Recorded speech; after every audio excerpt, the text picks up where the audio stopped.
Hey troublemakers, if you use OneDrive for Mac, then you may have had a problem sometimes where it just does not start up when you reboot your Mac. I'm like, what? You're not going to sync my files if you don't restart every time I reboot my Mac. So here's the troubleshooting you can do. First of all, I do recommend that you run the latest version of OneDrive. That takes care of a lot of problems. And if this fix I'm going to show you doesn't fix it, then you may want to consider downloading OneDrive again and just reinstalling it, and it'll pick up your old settings and it'll be fine. But here's how you fix it.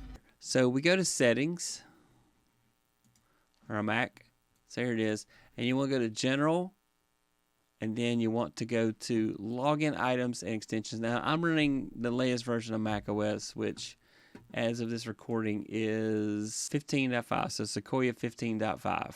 So cool beans. And you want to scroll down and look specifically for OneDrive and make sure it's got a blue, that the blue is turned on for it. Just to be on the safe side, if you had a problem where it's not coming back, I would turn it off and then turn it back on. If you do it like that, this pops up. Cool.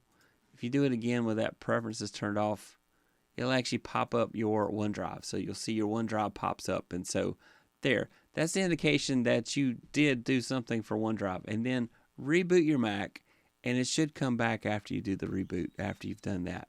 If not, I do recommend reinstalling OneDrive. That should fix it in most cases. Thanks so much for watching. I hope that was helpful. Bye.